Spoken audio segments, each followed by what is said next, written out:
내게 능력 주시는 자 안에서라는 제목으로 하나님의 말씀 전하도록 하겠습니다. 여러분, 누군가에게 선물을 받는다는 것은 참 기분 좋은 일이죠. 특히 사랑하는 자녀들에게, 우리 어린 자녀들, 또 장성한 자녀들에게 선물을 받는 거 늘 기분 좋은 일입니다. 그 선물 자체의 값어치보다 사실은 그 자녀의 마음이 더 이쁘기 때문이죠. 왜냐하면 그 선물에는 돈으로 계산하기 어려운 그 부모를 향한 생각하고 사랑하고 그 마음이 담겨 있잖아요.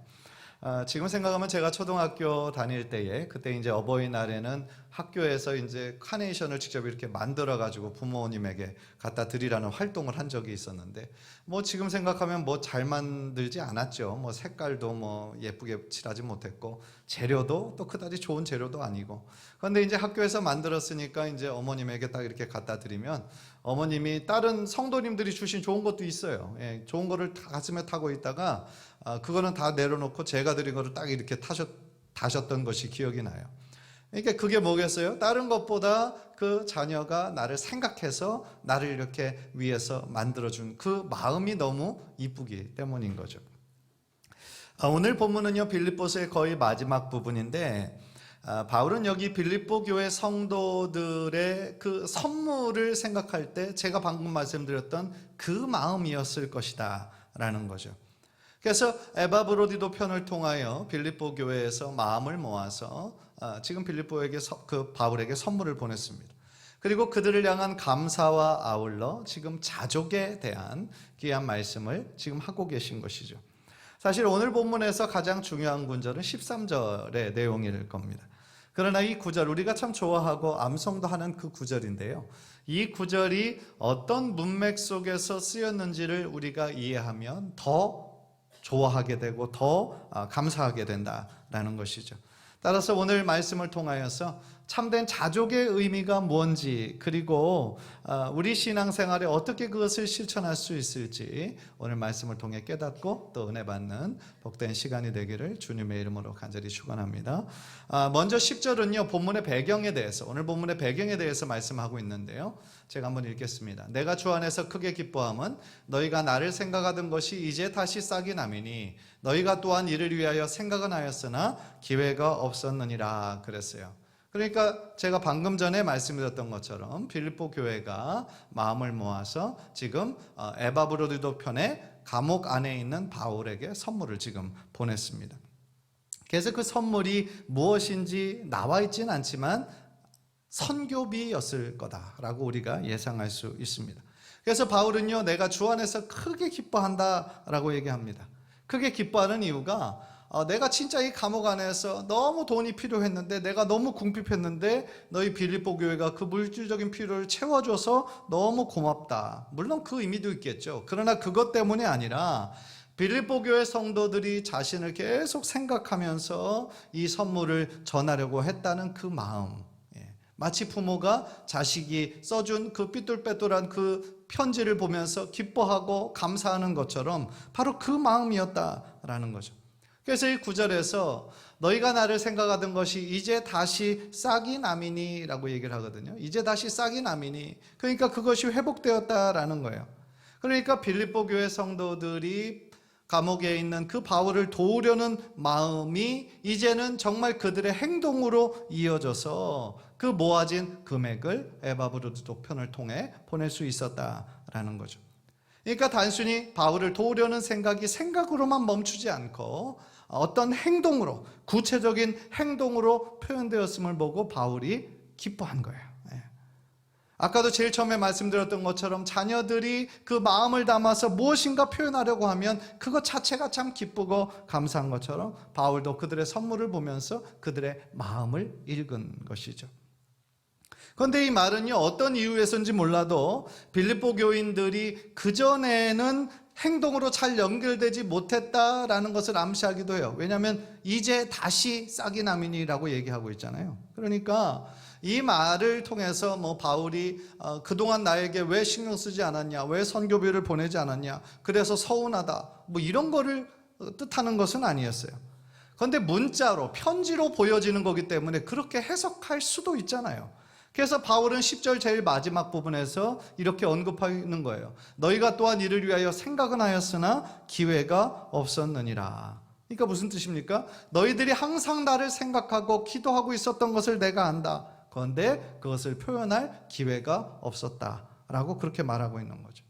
사실 우리들의 삶에도 그럴 때가 있잖아요. 마음이 전혀 없어서가 아니에요. 마음은 늘 있는데 그럴 수 있는 환경과 상황이 만들어지지 않아서 자꾸 그 기회를 놓칠 때가 있잖아요. 그죠? 누군가에 지금 꼭 찾아가야 돼요. 감사 인사를 전해야 됩니다. 전화도 해야 돼요. 그런데 살다 보니까 자꾸 막 이것이 어떤 환경과 여건에 의해서 마음은 있지만 뒤로 자꾸 미루고 그럴 때가 있었다라는 거죠. 그런데 빌립보 교인들이 마음이 그랬었다라는 것을 지금 바울이 10절 마지막 부분에서 언급을 하는 거죠. 그리고 이제 11절부터 본격적으로 바울이 정말로 빌립보 교인들에게 하고 싶은 말을 시작하는데 자족에 대한 의미를 하거든요. 그런데 바울은요, 진정한 자족이 뭔가, 그거는 단순한 자기 만족이 아니라 하나님으로 인해서 만족하는 것이다 라는 거예요. 한번 따라 봅시다. 자족은 단순한 자기 만족이 아니라 하나님으로 인해서 만족하는 것이다. 그 내용이 11절 12절이에요 11절 12절을 보시면 내가 궁핍함으로 말하는 것이 아니니라 어떠한 형편에든지 나는 자족하기를 배웠노니 나는 비천에 처할 줄도 알고 풍부에 처할 줄도 알아 모든 일 곧 배부름과 배고픔과 풍부와 궁핍에도 처할 줄 아는 일체의 비결을 배웠노라 그랬어요. 그러니까 바울은요, 자신이 어떤 형편에 있든지 자족하기를 배웠으니까 뭐 궁핍하고 가난하고 이런 것이 전혀 문제가 되지 않는다라는 거예요. 그러니까 궁핍을 궁핍으로 여기지 않는다라는 거죠. 그래서요, 바울의 주된 관심은 뭐냐면 지금 자신 뭐 감옥 안에 있으니까 얼마나 힘들었겠어요. 뭐 그 당시 춥고 배고프고 힘들죠. 그래서 힘들고 궁핍한 상황으로부터 자기가 빨리 벗어나는 것이 바울의 주된 목적이 아니라 11절에서 어떠한 형편에서든지 라고 얘기하잖아요. 어떤 형편에 있든지 자기는 자족하기를 배웠다. 어떤 환경과 상황 속에 있어도 나는 그 속에서 눌리지 않고 하나님 바라보고 그렇게 살아갈 수 있는 비결을 나는 알고 있고 배우고 있다라는 것이죠. 그런데 이 자족이란 그 단어가요, 크리스찬들만 쓰는 단어는 아니에요. 당시에 스토아 학파라고 하는 철학의 유명한 학파가 있었는데요. 신기한 것이 당시 스토아 철학파들의 그 사상의 핵심이 자족이라는 거예요. 자족.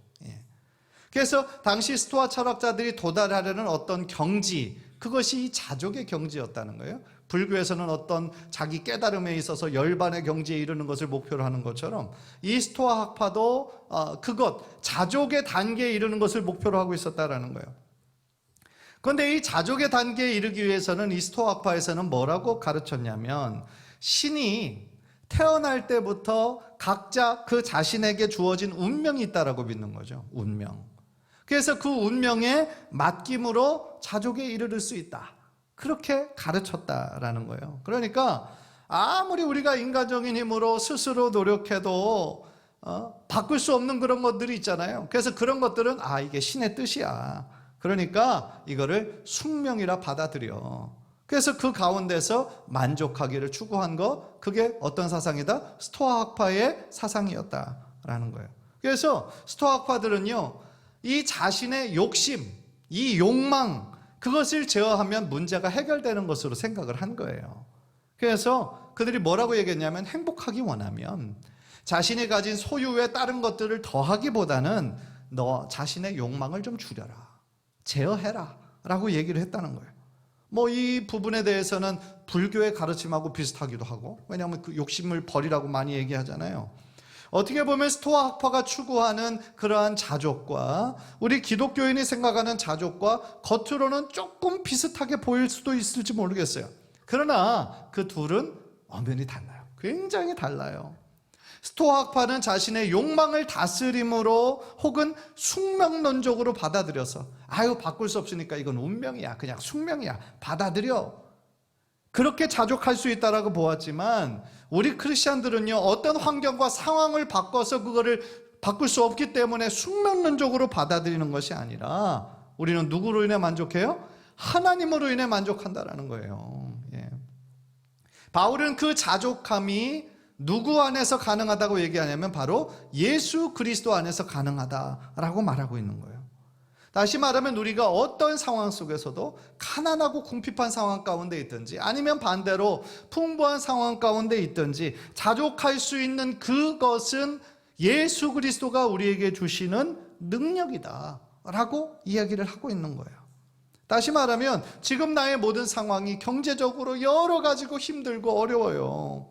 그런데 다른 것으로 인해서 내가 힘이 되는 것이 아니라 이런 상황 가운데 있지만 나를 붙잡고 계시고 나를 포기하지 않으시는 그 주님으로 인해서 우리는 그 상황에서 다시 힘을 내고 일어설 수 있다라는 것이죠. 하박국 선지자의 고백이 생각이 나요. 하박국 3장 17절을 보면 굉장히 유명한 구절이죠.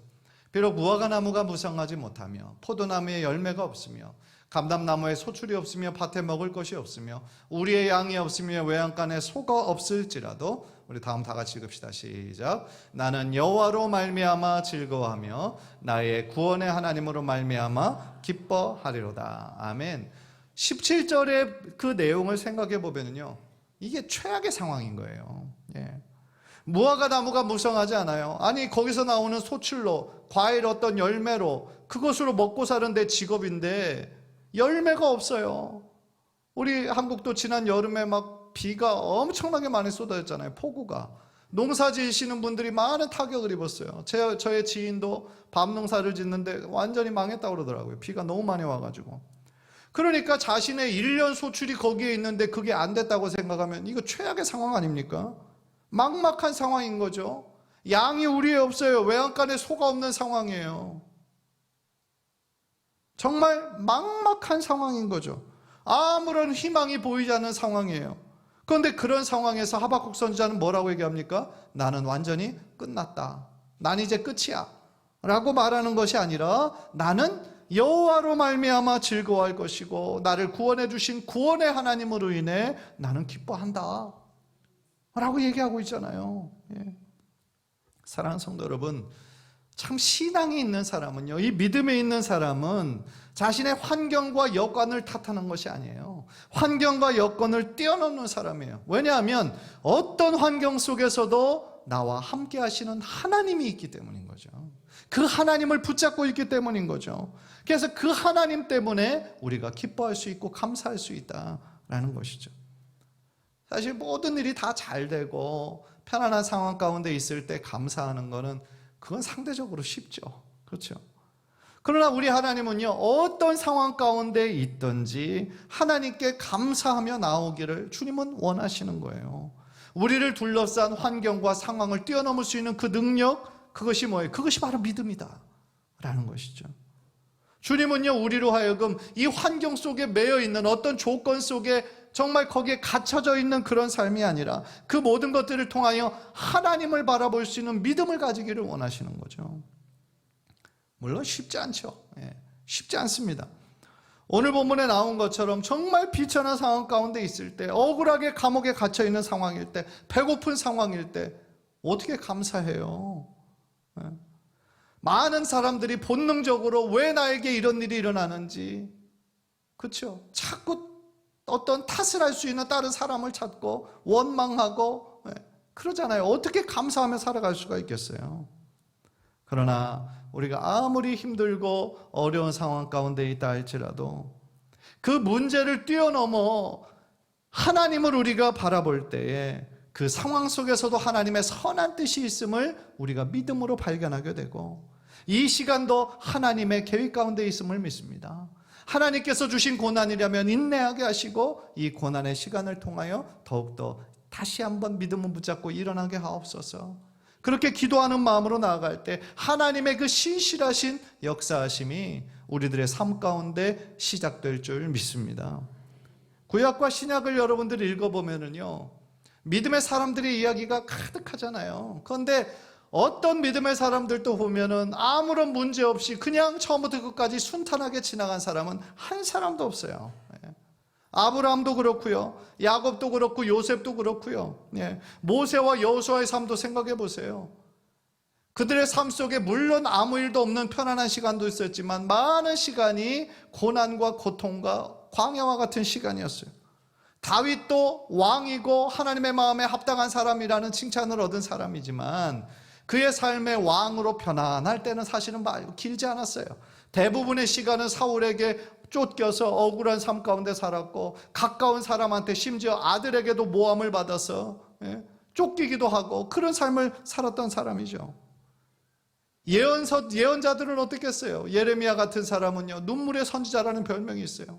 자신의 사랑하는 동족들에게서 늘 모함과 멸시를 받고 뺨을 맞고 감옥에 갇히고 그런 삶을 살았던 것이죠. 나라를 잃어버리고 이방 나라로 팔려갔던, 포로로 끌려갔던 다니엘과 세 친구의 삶은 어땠습니까? 그러니까 성경에 나오는 많은 믿음의 사람들 모두가 생사를 알 수 없는 위기와 한치 어떻게 될지 알 수 없는 그런 상황 가운데서도 그들은 누구를 바라본 거예요? 하나님을 바라본 거예요.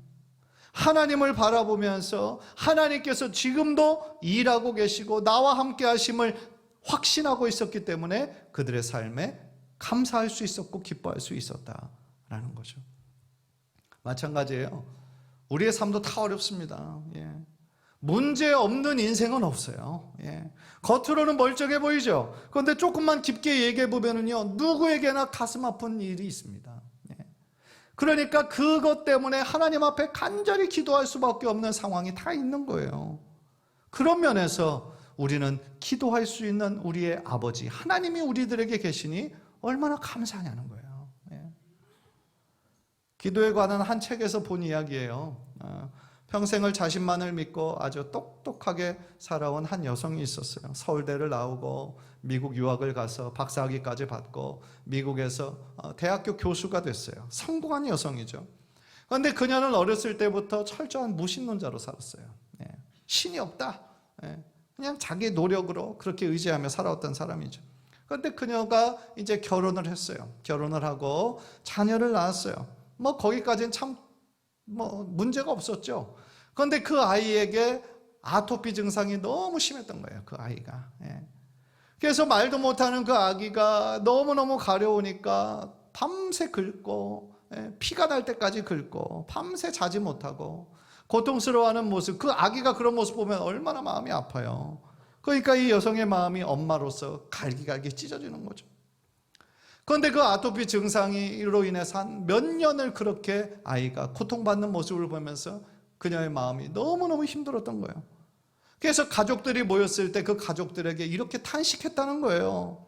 다른 사람들은 이런 상황일 때 기도할 수 있는 신이라도 있는데 나는 지금까지 살면서 기도할 수 있는 신도 하나 없다. 그렇게 탄식했다는 거예요. 정말 그렇지 않습니까?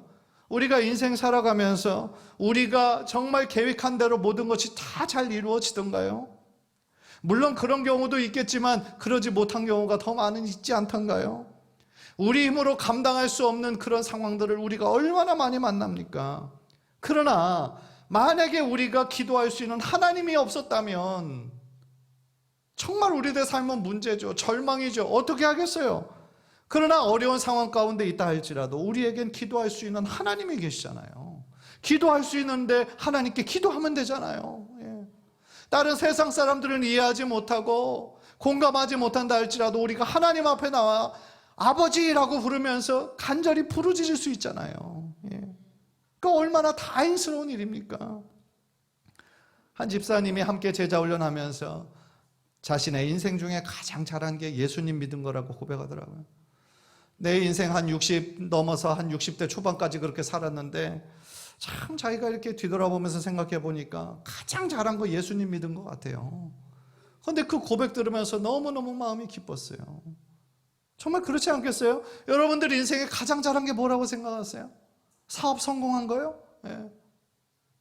자녀들 많이 낳은 거요? 오래 사는 거요? 건강한 거요? 뭐가 제일 여러분들 자랑스러우세요? 뭐가 제일 감사하십니까? 가장 감사한 건 우리가 예수님 만난 거예요.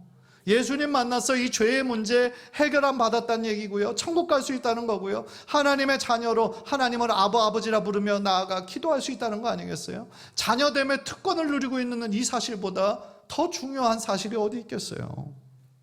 시편 23편에서 다윗이 여호와는 나의 목자시니 내게 부족함이 없으리로다 고백했잖아요.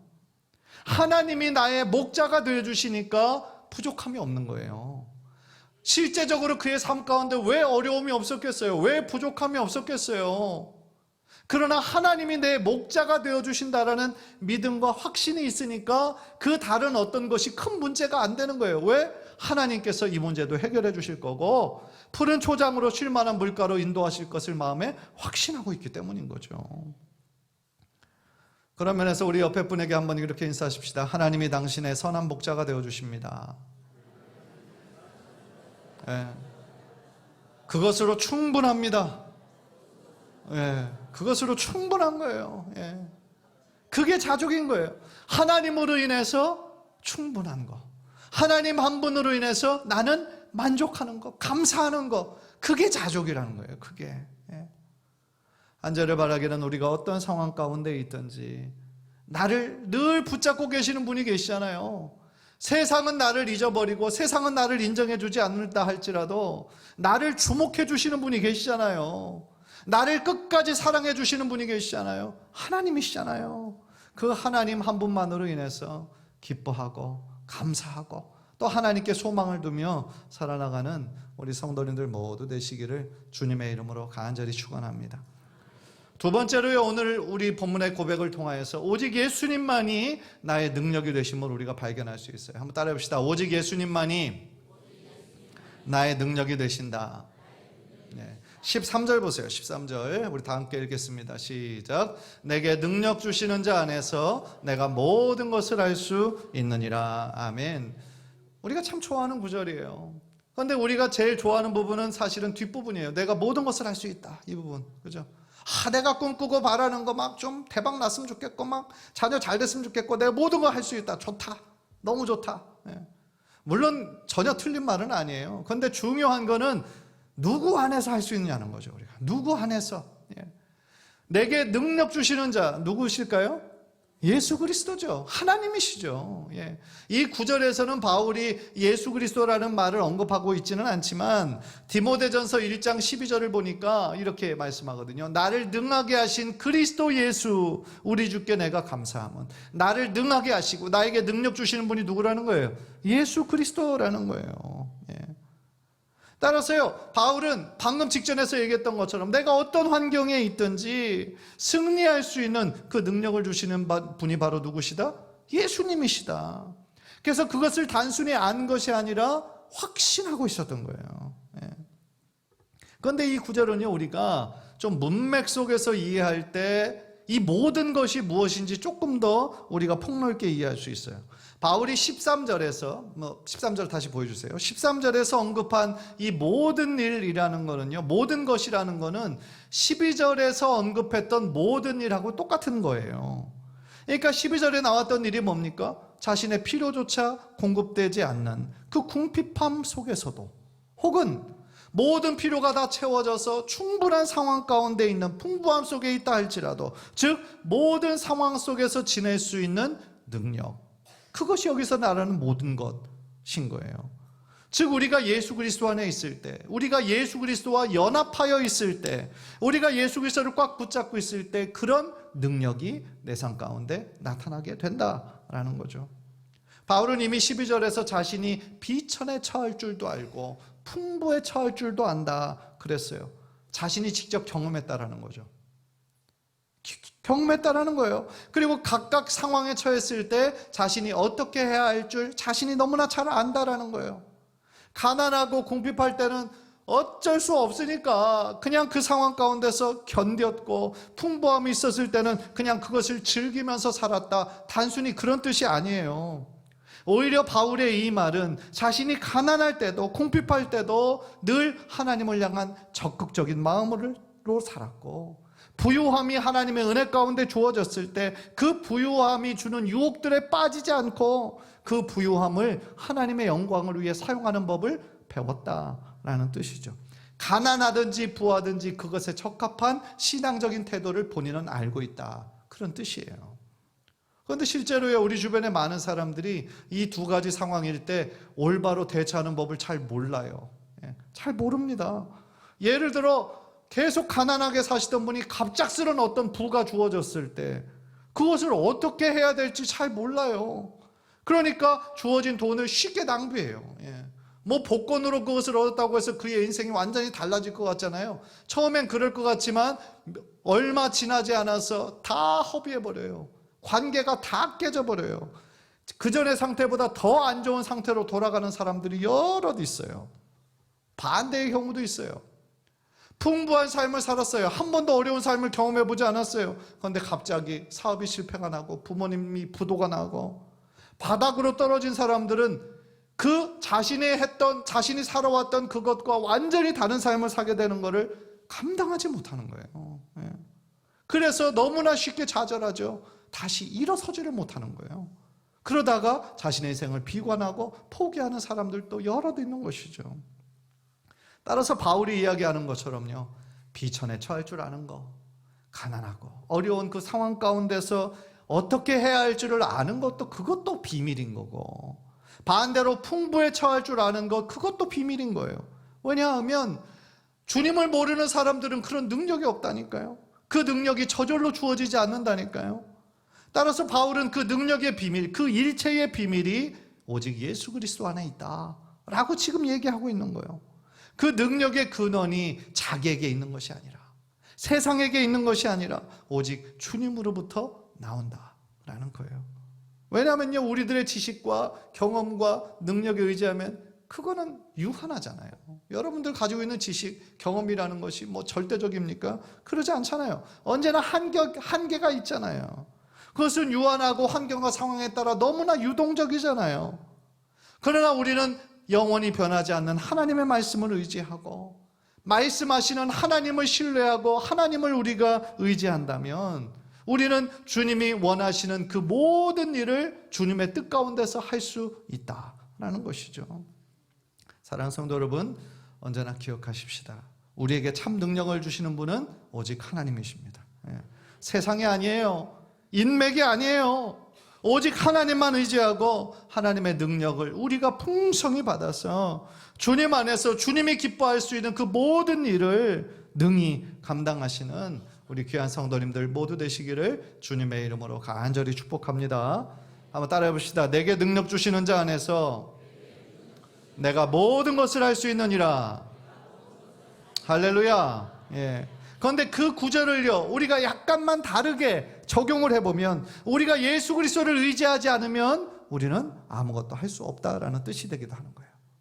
우리가 예수 그리스도를 의지하고 주님 안에 있을 때 모든 것을 할 수 있지만, 우리가 주님과 관계없는 삶을 살고 세상을 의지하면 아무것도 이룰 수 없다라는 뜻이 되기도 하는 거예요. 저는 우리 동안교회도 주님이 주시는 능력 안에서 모든 것을 할 수 있다라고 믿습니다. 인간적인 눈으로 볼 때 여러 가지 어려움들이 있죠. 그러나 우리가 믿는 하나님은 크신 분이시고 능력의 하나님이심을 저는 믿습니다. 따라서 우리에게 참 능력을 주시는 하나님을 우리가 변함없이 의지하고 신뢰하고 하나님을 두드리는 기도를 우리가 멈추지 않을 때 하나님께서는 우리 교회를 주목하시고 축복하시고 하나님의 영광을 드러내실 줄 믿습니다.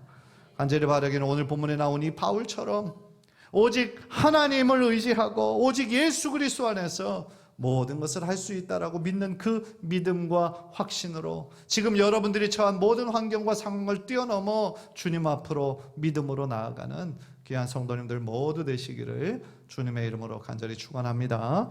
기도하겠습니다.